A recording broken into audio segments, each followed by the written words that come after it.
Welcome to Without a Doubt, the podcast where we explore the transformative journey of breaking cycles and embracing our truest self. I'm Mad, a cycle breaker, freelancer, and a sprinkle of reality. Each week, we dive into conversations that challenge conventional thinking and inspire personal growth. Here, you'll find practical tips to help you navigate your own path towards authenticity. Whether you're looking to overcome limiting beliefs, create meaningful change in your own life, or simply live more authentically, you're in the right place. So get ready to break the cycles that are holding you back and start living a life that is truly reflecting who you are meant to be. I think most people look forward to holiday events, but for me, I do not. To the point that just last week, my own mom essentially didn't want to even include me in her Thanksgiving plans.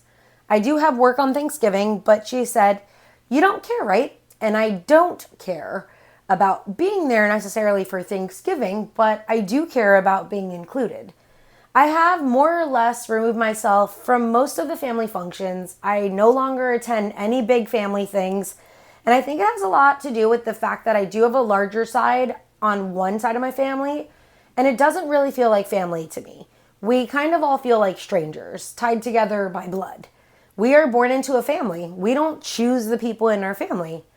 I find Thanksgiving to be one of those dinners where people sit down for a meal, hold hands, say what they're thankful for, all while being a sour-ass human 99% of the rest of the year. Maybe I'm salty over Thanksgiving though. It used to be one of my favorite holidays until I realized this celebration, dinner of gratitude, is something that we actually need to hold far more often. Thanksgiving is one of these holidays we celebrate surrounded by gratitude. On this one day of the year, I always ask myself, how grateful are these people on a daily basis? I know myself, I work on gratitude daily. It's a pillar of life for me. I have a daily gratitude journal that I write in. I've actually been writing in that journal for 7 years. This year, I started a weekly gratitude journal where I would write more lengthy things or bullet points, whatever that I missed in my other journal. And then that weekly gratitude journal somehow turned into a gratitude junk journal where I started collecting trash from my week. And it's like a collage. I think about how much grace I've actually given myself to sit down and craft weekly. Rest in doing crafts is very hard for me. As much as I love to do both, oftentimes I'm thinking that I'm wasting time. But doing things for you isn't wasting any time. I found a ton of gratitude in learning how to take these little breaks. My journaling has opened up other little avenues of light and love for me, but it has also allowed me to sink into my week and be able to go back, check out what happened, and find gratitude and feelings over and over again. If you don't have any kind of notes, journaling, projects that focus on the good in your life, I highly recommend starting this. The pockets of joy sometimes go missing, and I can flip open my little book in my journal and find that again. How often do you think about what you're actually grateful for? There are a handful of times in my day or during certain practices I tune into what I am grateful for. For example, during hot yoga, I always say or think of 6 things that I'm grateful for. It's as simple as I am alive. I do this during a pumping warrior sequence where we slow down, move, and breathe. Well, that is yoga. But in a space where I'm clearing my body, my mind, and reconnecting to my center, I allow myself to give gratitude. And once again, it is that simple. This time of year, the holidays brings a lot of FOMO, fear of missing out. Missing out on family things, like not being included.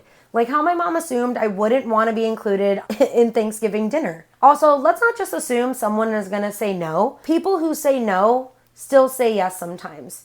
And they want to be included. They want to make their own decisions on whether or not they want to actually partake. The feeling someone has when they're invited, even if they don't plan to go, is inclusion. We all want to feel included. When someone thinks of you, when someone invites you, you are someone who has been thought of. To be loved is to be known. It is more or less along those lines. But then this also leads me down to JOMO, the joy of missing out. And I have felt this so much more in this past year. Learning appreciation for not being included is sometimes actually the greatest gift. Some dinners, places, we're not actually meant to be a part of. Sometimes we want to be there thinking, oh, I should have been included. But those tables were never for us. We have other tables that we can sit at, and we can learn that other tables are equally just as cool. We aren't actually missing out. The joy of missing something is actually a bigger feeling.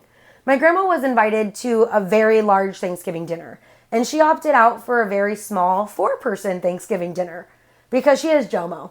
She says the large dinner is great, it's fun, but she prefers to eat on her own time, celebrating her own way in her own joy. She's grateful she's thought of, included, but she can make her own decisions on partaking. This same grandma and her boyfriend often call me to meet them for lunch or dinner. This has actually turned into like a bi-weekly thing. My grandma's friends also ask us to go to dinner with them. The gratitude I hold for this simple gesture honestly means the world to me. And I always leave these dinners loaded with appreciation, compassion, love, and my heart feels ready to explode. It feels so special that my grandma's friends want us to join them. They are literally all 80 and 90 years old. We are 50 plus years apart, yet these dinners are loaded with a seriously good time and so many laughs. I find so much gratitude in these bi-weekly meetups that attending Thanksgiving just seems forced. Everyone else is having Thanksgiving dinner, so let's do it too. Having this one dinner does not make you grateful for the whole year. Gratitude has to be practiced regularly in order to reap the wholesome benefits. You'll start to see these smaller gestures as larger ones. You'll find sparkles in the mediocre, and you'll find the silver lining in the deep, dark bucket. Gratitude is something that only becomes possible when you actually are grateful. Grateful is often seen as like a natural, positive response to life's blessings. For many people, feeling or expressing gratitude can be really challenging. It's difficult. The difficulty in practicing gratitude is linked to a lot of things like physiological, emotional, social, and situational factors. People often tend to focus more on what they don't have or what they're lacking rather than what they do have. This is a very common cognitive bias, often referred to as scarcity mindset. This is where a lot of people are lacking gratitude. The mind is so fixated on needs or deficiencies instead of really appreciating the abundance or progress of what has been made or you have. During these bigger family gatherings, I find most relatives talking about their highlights with all the goodness going on. It's very rare that someone's gonna get vulnerable at Thanksgiving and say, hey, I'm depressed. During these bigger family gatherings, I find most relatives talking about their highlights and all the goodness going on. Rarely are you gonna find someone at your Thanksgiving table telling you that they're depressed and they're gonna get vulnerable. That's not gonna happen. In times that we're celebrating others' discomfort, negative thoughts, we tend to just connect less, living more on the surface. The times I am able to get in these deep conversations, hear legit life stories and real talk is when it's more personal than a Thanksgiving dinner, especially because this dinner is focused on gratitude. It's hard to have gratitude when your ship is sinking. It's hard to be happy when the world feels like it's on fire. And man, is it hard to be thankful when everyone else seems to be doing better than you. Why not you? Our mindset, our gratitude, our outlook, though, is how we change that scarcity mindset, because it can be you. If you're constantly thinking about what you don't have, whether financial security, fulfilling relationship, career success, it can overshadow the ability to recognize what you already possess. Some of us don't have the biggest houses or the newest cars, but we have far happier relationships than our family members. Some of us may not have as much money, but we're living life on our terms. That's the life that you're living. It's easier to compare versus really think about what we actually have. All of a sudden, the car that you have, the home that you own, the trips that you have taken are not nearly as great as that other person's who just traveled for 62 days and got to see the entire world. It's a lie. Your life and how we live it isn't meant to be compared. We are meant to live. At the end of each day, we have to lay our heads down knowing we walked through each day doing the very best we can for ourselves and to leave this place better than we even started. Finding grace, gratitude, glory in who we are. Loving what we're becoming and forever seeking to be our authentic soul. Sometimes that means finding gratitude in the big family dinners or the lack of. The gratitude of doing what you need for you. All I know is that if more people walk through their days, weeks, months with the gratitude that they carry on Thanksgiving, the world would be a better place. More gratitude breeds a world of more connectedness, understanding, and love. More gratitude leads us to a life of blessings and goodness. May you have a thanks for the life that you're living, the air you breathe without even thinking, the birds that chirp and remind you not to worry, and the ability to just be yourself. Gratitude should always be your attitude.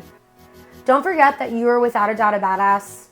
I will see you next week. I hope you have a very great holiday. Go out, be grateful, and share the love. See you next week. Bye. XOXO. Hey, and by the way, if you love this podcast, let me remind you that you sharing this is one of the greatest ways to help my podcast just grow. If you don't already follow this, hit the follow button. Give it a rating. Do something with this that can help this go from where I am now to somewhere greater. You have the ability to help me be a bigger podcaster. I love you for being here, and you can always find me on YouTube, Instagram, or anywhere you listen to your podcasts. See you around and catch you next time. Bye.